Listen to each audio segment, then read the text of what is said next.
হযরতে বাইজিদ বোস্তামি রহমাতুল্লাহি আলাইহি, হে আল্লাহর বান্দারা, নবীর উম্মতের দল, দিলের কানটা লাগাইয়া শুনো রে বাবা, ও যুবক বাবা, ও যুবক ভাইরা, দিলের কানটা লাগাইয়া শুনো, দিলের কানটা লাগাইয়া শুনো।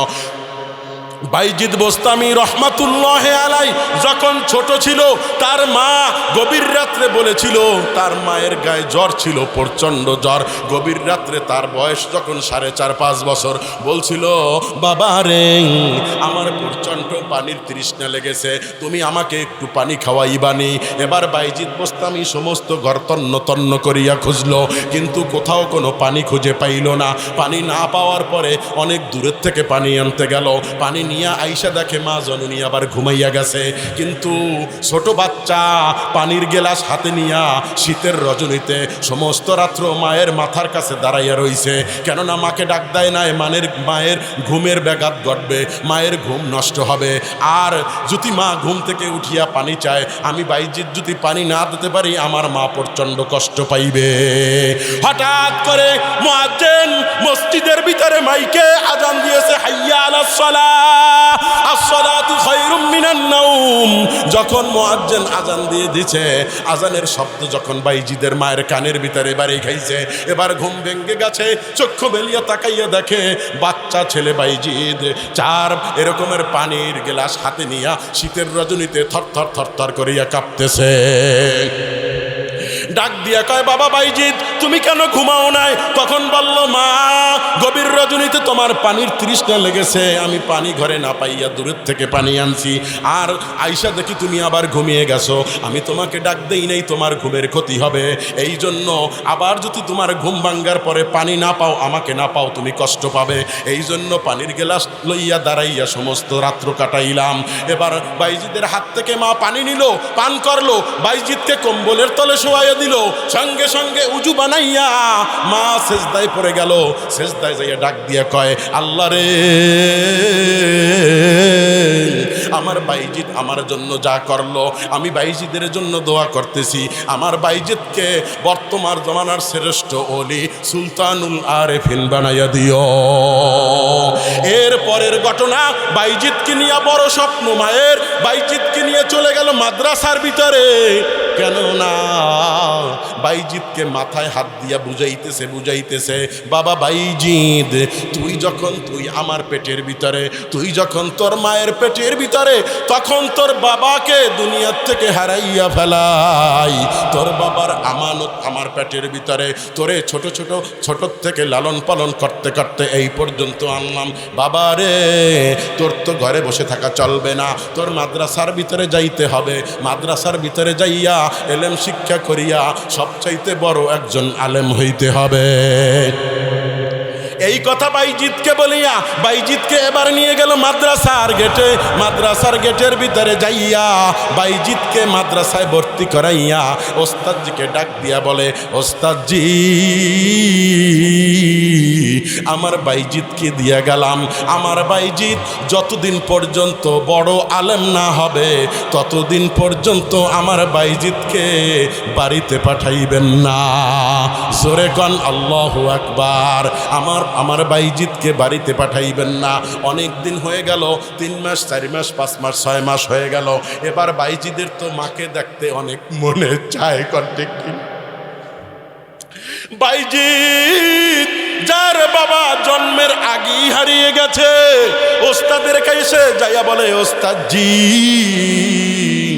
আমার মাকে আমার অনেক দেখতে মনে চায়, আমাকে একটু ছুটি দিবেননি, আমি একটু আমার মাকে দেখতে যাইব। এখন ওস্তাদের সাথে তার মায়ের সাথে কি চুক্তি হয়েছিল, যতদিন পর্যন্ত বড় আলেম না হবে ততদিন পর্যন্ত বাইজিদকে ছুটি দেওয়া যাবে না। এবার ওস্তাদ একটু চালাকি কইরা বলল, ও বাইজিদ, ঠিক আছে, পবিত্র কোরআনুল কারিম হইল 30 পারা। কয় পারা? পবিত্র কোরআনুল কারিম হইল 30 পারা, আর এই 30 পারার তুমি যদি একটু বেশিরভাগ মুখস্থ করিয়া দিতে পারো, অর্থাৎ তুমি যদি 25-26 পারা মুখস্থ করিয়া দিতে পারো, তাহলে তোমাকে আমি ছুটি দিব, তোমার মায়ের সঙ্গে দেখা করে আসবা। ওস্তাদ মনে মনে ভাবলো যে না না, এটা তো ও 2-4-5 বছরে পারবো না, এই জন্য 2-4-5 বছরে যদি ও মুখস্থ করতে থাকে, পরবর্তীতে ওর মায়ের সঙ্গে দেখা করাটা ভুলে যাবে, আর আমি ওকে আর ছুটি দেওয়া লাগবে না। এরকমের একটা শর্ত বেঁধে দিল। কিন্তু বাইজিৎ কি করলো দেখেন, 1 মাসও লাগলো না, 14 থেকে 15 দিনের মধ্যে হযরতে বাইজিৎ 1 থেকে নিয়ে শুরু করে 25 পারা পর্যন্ত মুখস্থ করে ফেললো। আল্লাহু আকবার। এবার ওস্তাদজির কাছে যাইলো। ওস্তাদজি তো সে মুখের থেকে জবান থেকে জবান দিয়েছে, যদি 25 পারা শুনাইতে পারে তাহলে মাকে দেখার জন্য ছুটি দিবে। এবার ওস্তাদ বাইজিৎকে ছুটি দিয়ে দিল।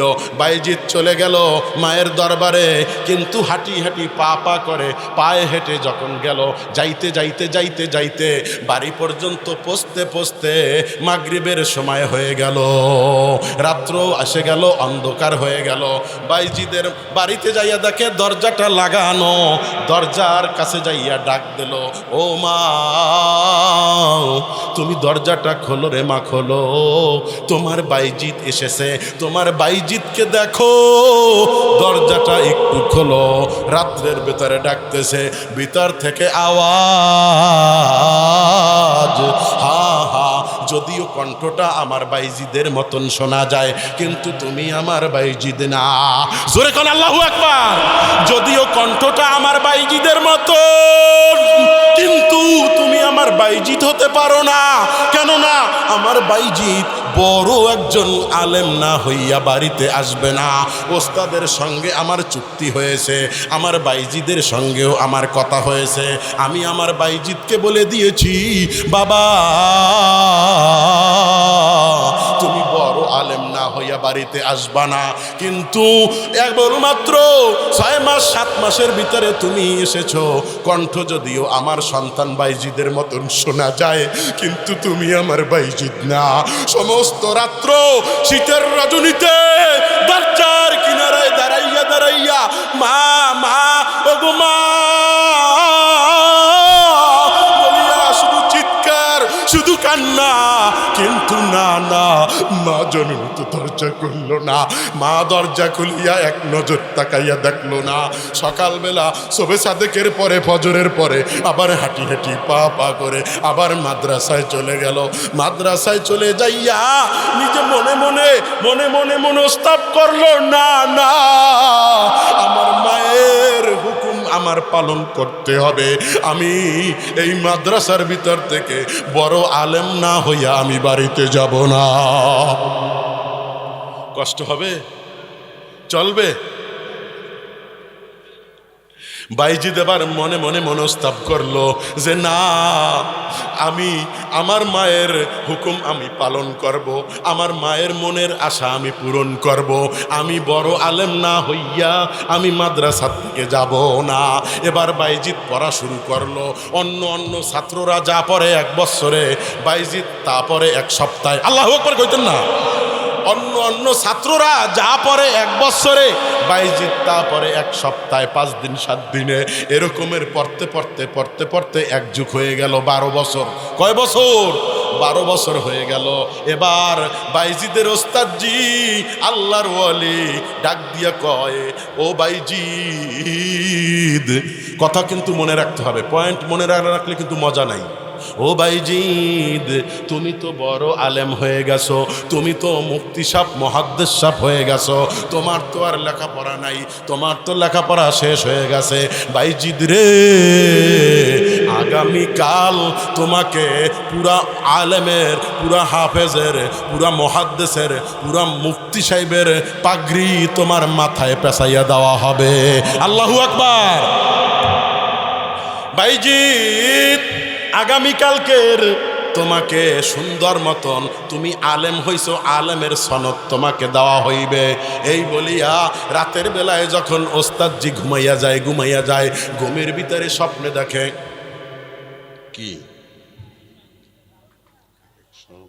দরকার নেই, আলহামদুলিল্লাহ, ঘুমের ভিতরে, এবার ঘুমের ভিতরে বাইজিদের ওস্তাদজি স্বপ্নে দেখে আল্লাহর পয়গাম্বার আপনার আমার প্যারা হাবিব নবী কামলিওয়ালা নবীদের নবী নবীদের সভাপতি জনাবে মোহাম্মদুর রাসূলুল্লাহ সাল্লাল্লাহু আলাইহি ওয়াসাল্লাম রাতের ভিতরে বাইজিদের ওস্তাদের সামনে হাজির হইয়া গেছে।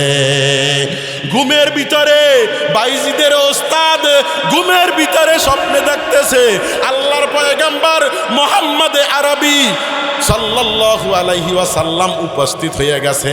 ডাক দিয়া কয়, ও বাইজিদের ওস্তাদজি, আগামীকাল বাইজিদকে একটা পাগড়ি পেছাইবেন না, বাইজিদকে একটা পাগড়ি পরাইবেন না। আমি পয়গম্বরে আরবির পক্ষ থেকে আমি বাইজিদকে আর একটা পাগড়ি দিলাম। আল্লাহু আকবারের আওয়াজ জোরে হয় না, জোরে বলেন আল্লাহু আকবার। ওস্তাদজি, আমি পয়গম্বরে আরবি আমার পক্ষ থেকে বাইজিদকে আর একটা পাগড়ি দিয়ে গেলাম। একটা পাগড়ি পরাইবেন সে বড় মৌলানা সাহেব, মুফতি সাহেব, মুহাদ্দিস সাহেবের জন্য। আর আমি পয়গম্বরে আরবি আর একটা পাগড়ি দিলাম। যেই পাগড়িটা পরাইবেন যেটা হবে তাসাউফের পাগড়ি, অর্থাৎ সে যেন একজন যুগ শ্রেষ্ঠ আল্লাহর ওলি হইতে পারে। জোরে কান আল্লাহু আকবার। 5 বছর বয়সের ভিতরে হযরতে বাইজিদের মা সেজদায় পড়িয়া বাইজিদের জন্য দোয়া করেছিল, আল্লাহ এই শীতের রজনীতে আমার বাইজিদ আমার জন্য যা করলো, এই জন্য আমার বাইজিদের জন্য আমি দোয়া করি এই যুগ শ্রেষ্ঠ একজন আল্লাহর ওলি সুলতানুল আরেফিন আমার বাইজিদকে বানাইও। এবার ওস্তাদ দোয়া করলো, আলেমের পাগড়ি মুহাদ্দিস মুফতি সাহেবের পাগড়ি পরাইলো, আর একটা পাগড়ি দিল নবী আরবি তাসাউফের পাগড়ি, অর্থাৎ এই বাইজিদ সর্বশ্রেষ্ঠ একজন আল্লাহর ওলি হয়ে গেল। 12 বছর পর ওস্তাদজি এবার বাইজিদকে ছুটি দিয়া দিল, বাড়িতে চলে যাইতেছে।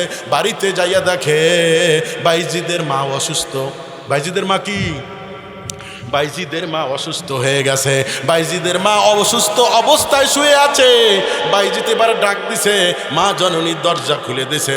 বাইজিদের মা সেরকমের আগের মতন চোখে দেখতে পায় না, কানেও আগের মতন শুনতে পায় না, তবে সন্তানের ডাক শুনিয়া একটু একটু বুঝতে পারছে। বাইজিদকে বুকের সাথে জড়াইয়া ধরছে, বাইজিদের কপালের ভিতরে চুমু খাইছে, বাইজিদও তার মাকে চুমু দিছে। এবার ডাক দিয়া কয়, ও বাইজিদ, আমি তো আগের মতন দেখতে পাই না। বাইজিদ রে, আমি তো আগের মতন শুনতে পাই না। ও বাইজিদ, আমাকে 1 মশক পানি দিবানি, যেই পানি দিয়ে আমি উজু বানাইতে পারি। বাইজিদ এবার পানি দিল, মা উজু বানাইল। বাইজিদের মা ডাক দিয়া কয়, কেবলার দিকে যায় নামাজটা বিছাইয়া দিবানি, কেননা বাইজিদের মা এখন অসুস্থ। কেবলার দিকে যায় নামাজটা বিছাইয়া দিবানি।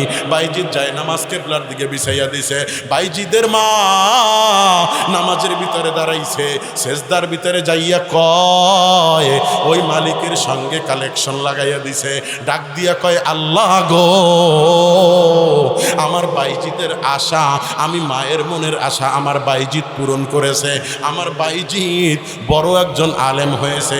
এখন আমার বাইজিদ দিনের খেদমত করবে।